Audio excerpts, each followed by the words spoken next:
Selamat malam semuanya. Sebelum ke materi, izinkan saya untuk memperkenalkan diri saya terlebih dahulu. Perkenalkan, nama saya Valeria dengan NPM C101900222. Di sini saya akan memenuhi tugas mata kuliah Akuntansi Keuangan Menengah. Yang pertama yang akan saya bahas adalah definisi akuntansi. Definisi akuntansi merupakan kegiatan mencatat, meringkas, mengklarifikasi, mengolah, dan menyajikan data transaksi. Akuntansi juga mencatat semua aktivitas terkait dengan keuangan.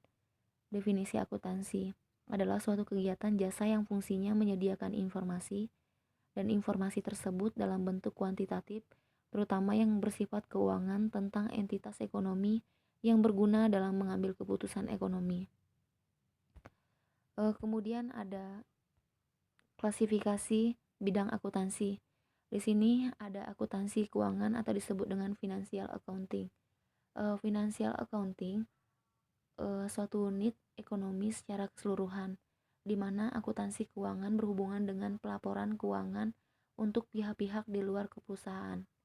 Jadi laporan yang berhasil ini bersifat serbaguna. Jadi kegiatannya meliputi pencatatan kegiatan finansial yang bertujuan untuk dapat menyajikan laporan keuangan. Kemudian ada akuntansi pemeriksaan atau disebut dengan auditing. Auditing ini dilaksanakan kegiatan pemeriksaan terhadap hasil pencatatan dan laporan dalam keuangan. Bidang ini berhubungan dengan audit yang secara bebas dilakukan pada laporan yang dihasilkan oleh akuntansi keuangan. Kemudian ada akuntansi biaya atau disebut dengan cost accounting. Akuntansi biaya merupakan bidang akuntansi yang mencatat dan menghitung serta menganalisis sebuah data biaya pada suatu perusahaan industri dalam usaha menentukan besarnya harga pokok produksi suatu barang atau produk. Untuk itu, dengan adanya akuntansi biaya ini akan didapatkan laporan harga untuk menyusun laporan keuangan. Kemudian ada akuntansi manajemen. Akuntansi ini yang bertujuan untuk memberikan informasi kepada manajemen dalam menjalankan usahanya. Banyak hal ya yang terdapat dalam akuntansi biaya yang data-datanya dimanfaatkan oleh akuntansi manajemen. Jadi meskipun kedua bidang akuntansi ini berbeda tujuannya, namun dalam pelaksananya dapat dilakukan secara bersamaan. Kemudian ada akuntansi perpajakan. Akuntansi perpajakan ini akuntansi yang kegiatannya berhubungan dengan penentuan objek pajak yang menjadi beban perusahaan serta perhitungannya untuk kepentingan penyusunan laporan pajak. Kemudian ada peranggaran atau disebut dengan budgeting. Peranggaran merupakan bidang akuntansi yang menyusun anggaran baik pendapatan maupun biaya. Jadi anggaran merupakan pedoman bagi perusahaan, perorangan, atau pemerintahan dalam melakukan kegiatan finansialnya di masa yang akan datang. Jadi bidang ini berhubungan dengan penyusunan rencana keuangan yang terkait dengan kegiatan perusahaan untuk jangka waktu tertentu di masa yang akan datang serta analisis dan pengawasannya. Kemudian ada akuntansi pemerintahan atau disebut dengan governmental accounting.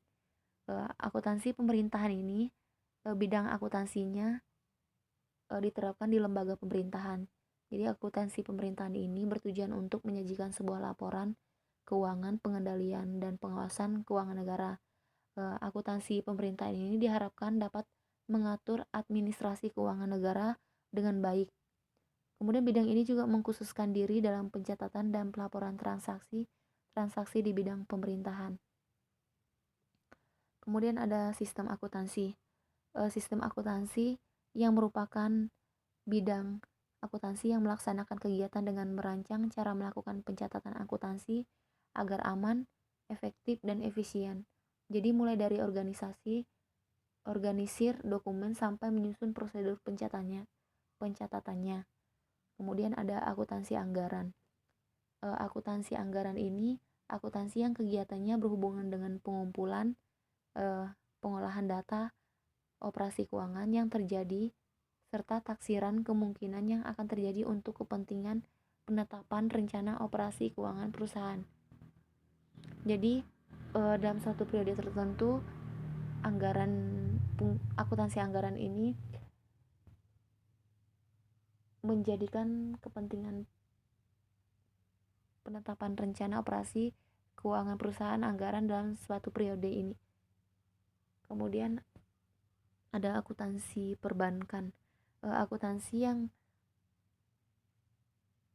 proses pencatatan, mengklasifikasikan, penganalisaan, serta penafsiran data keuangan.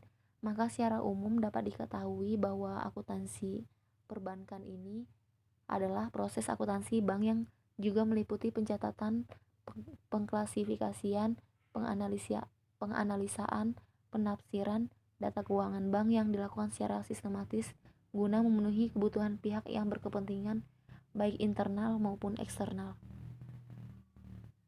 Kemudian ada akuntansi internasional. Akuntansi internasional merupakan suatu standar tunggal pelaporan akuntansi yang memberikan tekanan pada penilaian profesional dengan disclosures yang jelas dan transparan mengenai substansi ekonomis transaksi, penjelasan hingga mencapai kesimpulan tertentu. Dengan standar akuntansi ini, regulasi atau aturan yang mengatur penyusunan laporan keuangan, sedangkan proses penyusunan atau formulasi standar akuntansi disebut dengan penetapan standar. Kemudian ada akuntansi pendidikan. Akuntansi pendidikan yang mengarah ke bidang pendidikan, yaitu dalam kegiatan belajar dan mengajar, akuntansi atau segi-segi lainnya yang berkaitan dengan masalah pendidikan itu sendiri. Jadi, kebijakan yang berupa desentralisasi pendidikan diyakini dapat meningkatkan efisiensi, relevansi, pemerataan dan mutu pendidikan serta memenuhi asas keadilan dan demokratisasi. Jadi bisa kita lihat terdapat beberapa aspek dalam akuntansi pendidikan, yaitu ada anggaran sekolah, ada sarana prasarana sekolah, ada manajemen sekolah, kemudian ada partisipasi orang tua siswa, kemudian ada akuntabilitas penyelenggaraan. Kemudian ada akuntansi sosial. Akuntansi sosial yang menangani proses komunikasi atas dampak sosial dan lingkungan atas tindakan ekonomi suatu entitas usaha untuk kepentingan kelompok masyarakat tertentu dan masyarakat luas. Kemudian ada akuntansi sektor publik.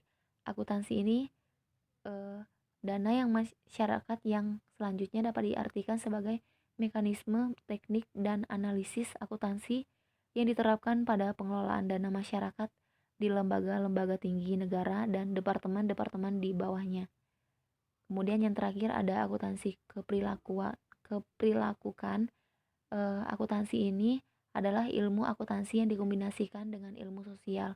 Jadi dengan kata lain, akuntansi keprilakukan ini merupakan ilmu yang mempelajari efek dari perilaku manusia sehingga bisa mempengaruhi data-data akuntansi serta pengambilan keputusan bisnis. Juga sebaliknya, bagaimana akuntansi bisa mengenai perilaku manusia serta pengambilan keputusan bisnis. Kemudian selanjutnya ada fungsi dari akuntansi. Jadi bisa kita lihat dari fungsi akuntansi sendiri. Akuntansi bisa dianggap sebagai bahasa perusahaan dalam memberikan informasi berupa data-data keuangan yang digunakan untuk pengambilan keputusan. Jadi proses akuntansi juga bisa menjadi dasar perhitungan pajak dan untuk menentukan kebijakan manajemen perusahaan. Selanjutnya ada siklus akuntansi. Dalam siklus akuntansi ada jurnal umum, jurnal khusus, jurnal penyesuaian, jurnal penutup, jurnal pembalik, buku besar pembantu, dan buku besar umum. Jadi kita lihat dari jurnal umum yang pertama.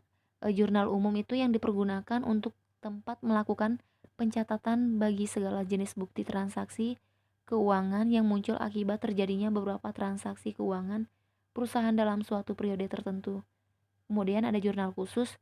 Jurnal ini yang lazimnya digunakan dalam pencatatan bukti transaksi keuangan yang ditimbulkan oleh transaksi-transaksi yang serumpunan atau sejenis. Kemudian ada jurnal penyesuaian. Jurnal ini biasanya dibuat pada akhir periode akuntansi untuk mengalokasikan pendapatan, maupun pengeluaran untuk suatu periode akuntansi untuk perubahan-perubahan saldo di dalam akun, sehingga nantinya akan mencerminkan nilai saldo yang sebenarnya. Kemudian ada jurnal penutup.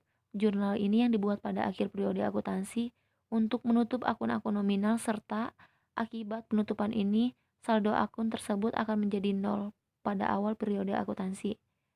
Kemudian ada jurnal pembalik. Jurnal pembalik ini jurnal penyesuaiannya yang menimbulkan akun neraca. Jadi jika tidak dibalik akan terjadi akun ganda. Dengan kata lain, jurnal yang memiliki istilah lain reverse entry ini yang dibuat pada awal periode akuntansi berikutnya untuk membalik jurnal penyesuaian yang menimbulkan perkiraan real baru. Kemudian ada buku besar pembantu. Jadi perpanjangan dari buku besar umum yang mencatat lebih detail dan spesifik mengenai transaksi tertentu. Kemudian yang terakhir, buku besar umum, buku besar yang mengumpulkan informasi dari jurnal. Jadi setiap bulan semua jurnal dijumlahkan dan diposting ke buku besar. Oleh karena itu, tujuan buku besar umum adalah untuk mengatur dan merangkum masing-masing transaksi yang tercantum dalam semua jurnal. Kemudian di sini ada laporan keuangan. Dalam laporan keuangan ada jenis-jenis laporan keuangan dan komponen yang ada di dalamnya. Contohnya ada laporan laba rugi. Laporan laba rugi komponen yang pertama adalah laporan laba rugi, laporan yang merupakan perpaduan antara pemasukan dan pengeluaran yang harus dikeluarkan oleh perusahaan bersangkutan. Kemudian ada laporan perubahan ekuitas. Perubahan ekuitas ini atau modal tentu tak ubahnya sebuah roda yang menjalankan perusahaan. Hal ini membuat tiap perusahaan harus memiliki kontrol sepenuh terhadap modal yang dimiliki, tidak terkecuali dalam memperhatikan perkembangan modal yang dimiliki oleh perusahaan dari waktu ke waktu. Kemudian ada pembuatan laporan perubahan ekuitas atau modal memiliki maksud untuk mengetahui perkembangan perusahaan, apakah berjalan ke arah yang diinginkan atau malah sebaliknya. Di mana hal ini bisa dilakukan dengan melihat hak kepemilikan modal dari perusahaan tersebut tentu dengan jumlah periode yang telah ditentukan. Kemudian kita balik lagi ke neraca. Neraca yang diperlukan perusahaan sendiri terdiri 3 hal yang paling utama. 3 hal yang dimaksud adalah aktiva, kewajiban, dan modal. Tujuan dari pembuatan laporan neraca perusahaan agar kekayaan perusahaan pada sebuah periode yang ditentukan dapat diketahui secara lebih detail, dan hal tersebut yang membuat laporan neraca perusahaan harus disusun secara sistematis dan juga kronologis. Laporan arus kas ini atau disebut dengan cash flow, aliran kas dalam perusahaan seringkali digunakan demi kebutuhan produksi perusahaan tersebut. Untuk itulah harus dibuat sebuah laporan baku yang menjelaskan secara detail dan juga rinci tentang kas perusahaan, mulai dari aliran kas yang masuk ke perusahaan hingga aliran kas yang keluar dari perusahaan. Kemudian ada catatan atas laporan keuangan. Catatan ini untuk laporan yang terakhir bisa dibilang adalah rangkuman dari semua laporan yang telah dibuat. Hal tersebut disebabkan karena catatan atas laporan keuangan merupakan sinergi dari laporan neraca. Jadi laporan arus kas hingga laporan realisasi anggaran yang dibuat dengan metode naratif. Kemudian ada pembuatan laporan. Ini juga berguna bagi pihak manajemen perusahaan untuk mengambil berbagai keputusan penting perusahaan untuk kedepannya, yang tentunya untuk bisa mewujudkan visi perusahaan dan juga keuntungan ekonomi. Kemudian setelah mengetahui 5 laporan dasar keuangan, perusahaan tentunya membuat siapapun tidak bisa lagi memandang sebelah mata terhadap hal ini, karena tak bisa dipungkiri bahwa laporan keuangan adalah hal vital bagi tiap perusahaan untuk terus bergerak maju. Kemudian di sini ada komponen yang ada di dalamnya. Jadi komponen di sini ada laba rugi, perubahan ekuitas, neraca, laporan arus kas, dan catatan atas laporan keuangan.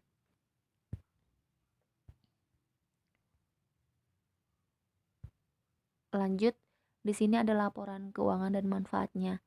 Bisa kita lihat dari gambar di sini ada laporan laba, Kemudian ada laporan perubahan modal.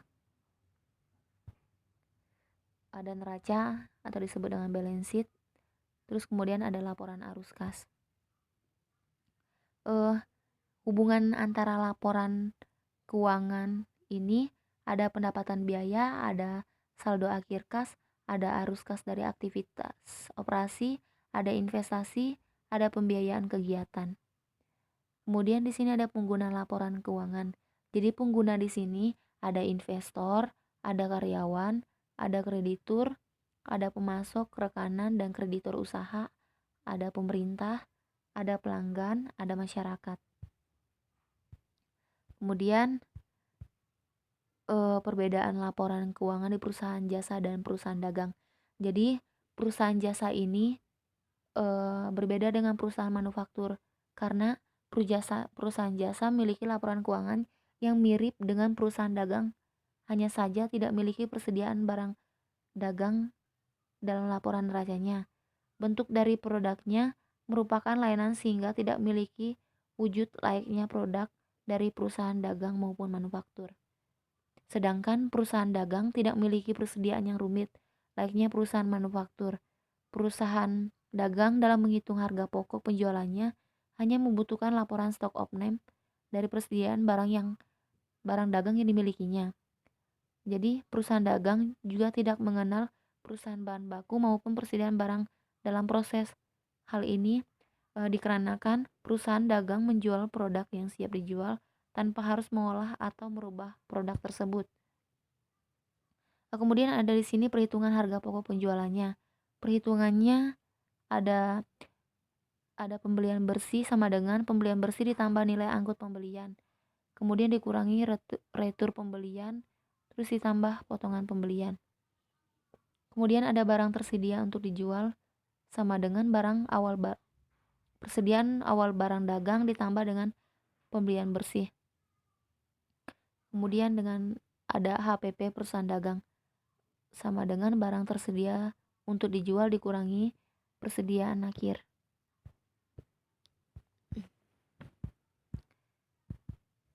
Kemudian di sini ada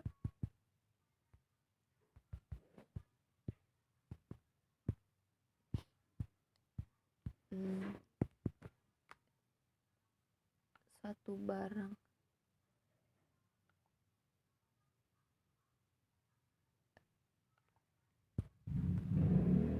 Kemudian di sini ada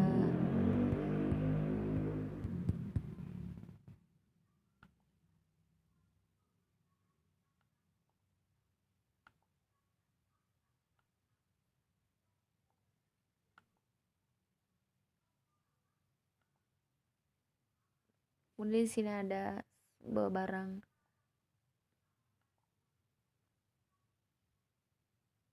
Perhitungannya bisa kita lihat dari yang jurnal-jurnal sebelumnya. Terus kemudian ada standar akuntansi. Standar akuntansi bisa kita lihat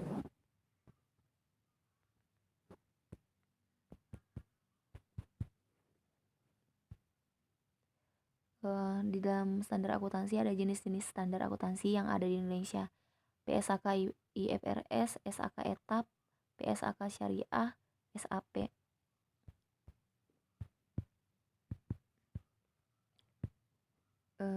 Kemudian ada pengguna, instansi. Kemudian ada pengguna instansi setiap standar akuntansi di Indonesia.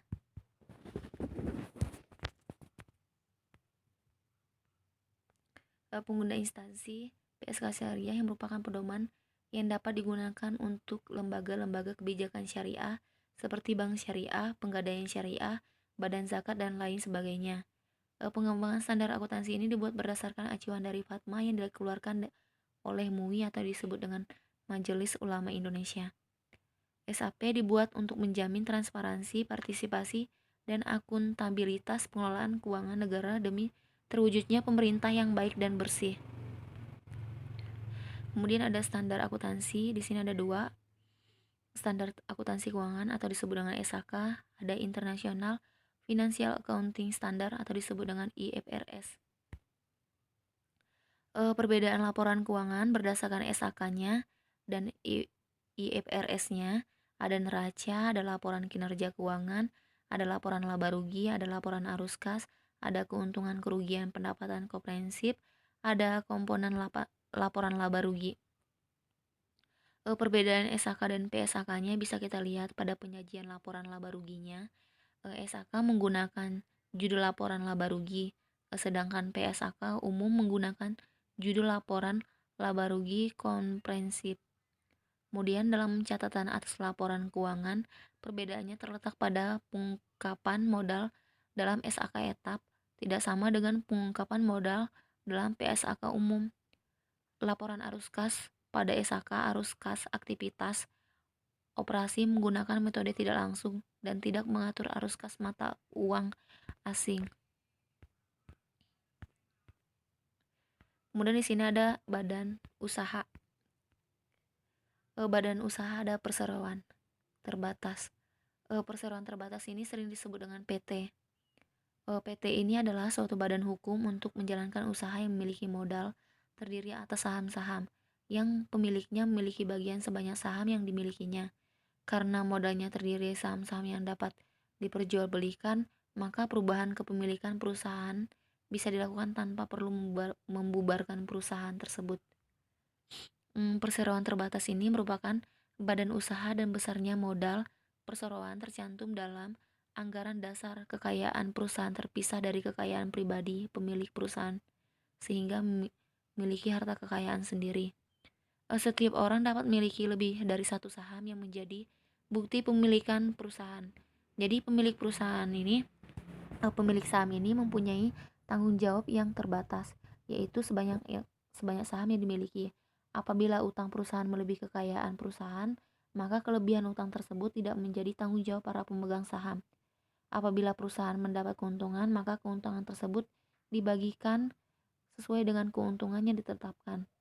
Pemilik saham akan memperoleh bagian keuntungan yang disebut dividen, yang besarnya tergantung pada besar kecilnya keuntungan yang diperoleh perseroan terbatas.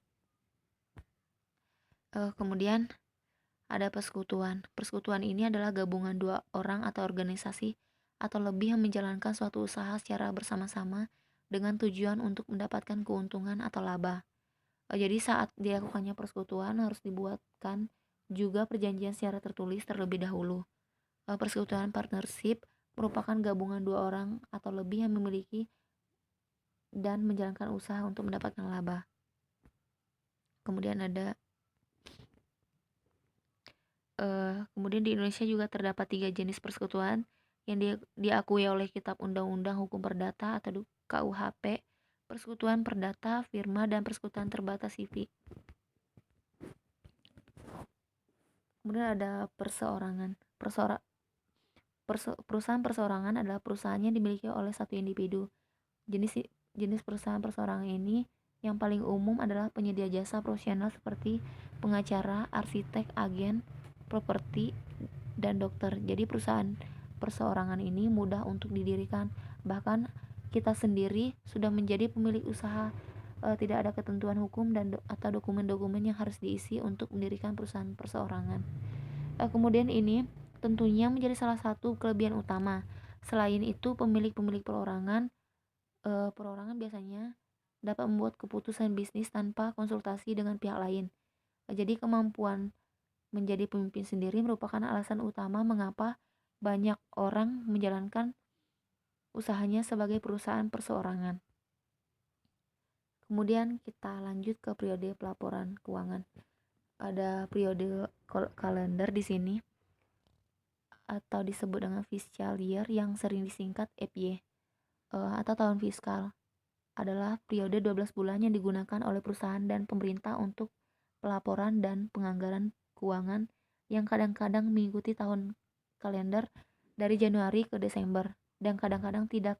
Tahun kalender, tahun fiskal, tahun keuangan, tahun pajak, ini semua ada istilah yang merujuk pada periode 12 bulan, tetapi memiliki arti yang berbeda. Setiap bisnis memiliki tahun fiskal atau tahun keuangan. Tahun fiskal adalah periode pelaporan keuangan atau akuntansi tahunan perusahaan. Kemudian ada periode fiskal. Periode fiskal ini periode 12 bulan yang digunakan oleh perusahaan dan pemerintah yang digunakan untuk pelaporan atau penganggaran keuangan. Kemudian kita lanjut lagi periode interim. Ada periode ini pelaporan keuangannya lebih pendek daripada 1 tahun buku penuh. Lanjut lagi periode tahunan. Periode ini selama 1 tahun dan biasanya dalam semua perusahaan menyiapkan laporan keuangan tahunan. Kemudian jelaskan, gambarkan, dan berikan ilustrasi konkret tentang aset tetap dan aset tidak tetap. Aset tetap itu apa sih? Aset tetap adalah aset yang berwujud yang dimiliki untuk digunakan dalam produksi atau penyediaan barang atau jasa, untuk direntalkan kepada pihak lain, atau untuk tujuan administratif dan diharapkan untuk digunakan selama lebih dari 1 tahun periode. Kemudian ada aset tak berwujud. Aset tak berwujud adalah aset yang tidak terlihat wujud fisiknya secara nyata, tidak bisa disentuh namun terasa besar manfaatnya. Kemudian ada kewajiban jangka pendek dan kewajiban jangka panjang. Kewajiban jangka pendek ini harus segera dibayarkan dan dilunasi pembayarannya selama kurang dari 1 periode akuntansi. Kemudian ada kewajiban jangka panjang. Yang kewajiban jangka panjang ini atau long term debt ini memiliki pembayaran jatuh tempo sekitar 5-20 tahun. Kemudian piutang dan utang. Piutang itu adalah uang yang dimiliki oleh pengusaha namun masih belum dilunasi oleh pelanggan. Kemudian ada hutang. Hutang itu adalah kewajiban yang harus kita bayar dari seorang pemilik usaha kepada pihak yang meminjamkan.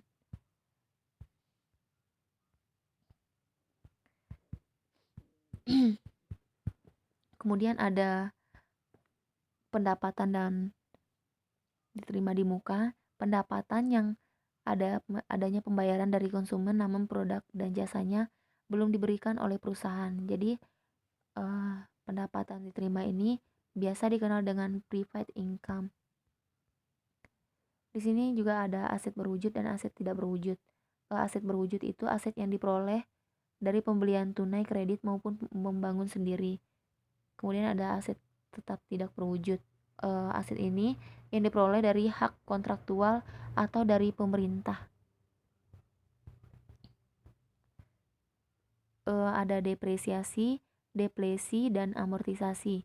Depresiasi ini yakni yang menurunkan manfaat ekonomi atas waktu aktivitas yang berwujud. Kemudian ada depresiasi dan amortisasi. Merupakan dua istilah akuntansi yang merujuk pada penyusutan nilai suatu aset. Kemudian di sini ada inventory, supplies, dan equipment. Inventory itu secara umum berarti sistem pengaturan data persediaan barang yang berkaitan dengan aktivitas logistik sebuah perusahaan. Kemudian ada supplies, perlengkapan. Merupakan barang-barang yang dimiliki perusahaan yang bersifat habis dipakai atau dipakai berulang kali. Kemudian ada equipment. Equipment atau peralatan yang merajuk pada barang-barang atau tempat yang digunakan perusahaan untuk mendukung jalannya pekerjaan. Di sini ada kas dan setara kas. Jadi kas dan setara kas ini ditambah instrumen investasi jangka pendek yang dapat langsung diluangkan dan dengan risiko perubahan nilai yang minimal. Di sini ada neraca dan neraca saldo serta bentuknya. Neraca saldo yang dalam bahasa Inggris dikenal dengan istilah trial balance. Pengertian tersebut adalah suatu daftar yang berisi seluruh jenis nama akun beserta saldo total dari setiap akun yang disusun secara sistematis sesuai dengan kode akun yang bersumber dari buku besar perusahaan pada periode tertentu. Neraca saldo seperti yang kita lihat gambar di sini, ada neraca saldo PT Bintang pada 31 Desember 2013. Kemudian kita lanjut ke piutang. Jenis-jenis piutang di sini ada piutang usaha, piutang wesel, dan piutang lain-lain. Jadi piutang usaha yang pertama adalah piutang jenis piutangnya yang berbentuk kredit yang timbul akibat transaksi antara penjual barang dan jasa. Pada umumnya masa tagihan pembayarannya berkisar antara 30 hari sampai 60 hari. Jenis termasuk sebagai jenis piutang terbesar. Kemudian piutang wesel. Piutang wesel atau note receivable, piutang ini terjadi akibat perjanjian akan pembayaran dari pembelian yang dilakukan. Hal ini biasanya bersifat sama dengan jenis piutang yang pertama. Piutang dagang atau usaha namun sifatnya lebih formal dan terjamin karena ada perjanjian yang mengikat. Kemudian ada piutang lain-lain. Piutang lain-lain atau disebut dengan order receivable, jenis ini sedikit berbeda dengan yang sebelumnya karena bentuknya berbeda dengan piutang wesel dan usaha. Bentuknya bermacam-macam seperti pinjaman modal, pinjaman kepada karyawan atau kasbon, dan juga jenis lainnya. Kemudian di sini ada account receivable dan not receivable. Account receivable itu merupakan catatan transaksi yang menjadi dasar kita menerima uang. Dalam bahasa sehari-hari, account receivable juga dikenal dengan istilah piutang usaha. Jadi, piutang usaha ini merupakan jenis transaksi yang merupakan pengertian penagihan kepada konsumen yang telah berhutang. Kemudian pihak yang memberikan utang kepada perusahaan ini bermacam-macam mulai dari perorangan, perusahaan atau organisasi. Kemudian ada not receivable. Not receivable ini atau disebut dengan wesel tagih. Jadi suatu janji yang tertulis pihak lain untuk membayar suatu jumlah uang pada tanggal tertentu kepada orang tertentu di kemudian hari. Menjelang tiba saatnya bagi debitur yang bersangkutan untuk melunasi jumlah yang telah diakuinya, not receivable dapat diperjualbelikan terlebih dahulu. Kemudian ada penyisihan piutang tak tertagih. Penyisihan piutang tak tertagih adalah cadangan yang harus dibentuk sebesar presentasi tertentu dari akun piutang berdasarkan penggolongan kualitas piutang. Jadi jika piutang jangka pendek adalah piutang yang akan jatuh tempo atau akan direalisasikan dalam jangka waktu 12 bulan sejak tanggal pelaporan. Kemudian ada jurnalnya, jurnal penjualan secara kredit. Jadi penjualan mencatat penjualan sebagai debit pada piutang usaha atau piutang dagang dan kredit pada penjualan. Bisa kita lihat di sini, lihat jurnalnya. Kemudian ada jurnal penerimaan bunga secara tunai. Jadi penjualan mencatat penerimaan bunga sebagai debit pada kas dan kredit pada piutang bunga. Kemudian ada jurnal pengakuan bunga yang dibayar bulan depan.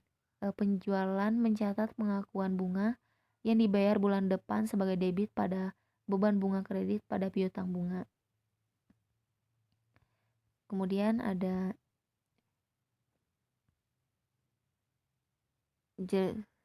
beban bunga sama piutang bunga bisa kita lihat di sini. Sekian materi dari saya. Mohon maaf jika ada kata-kata yang kurang jelas. Sekian dari saya, terima kasih.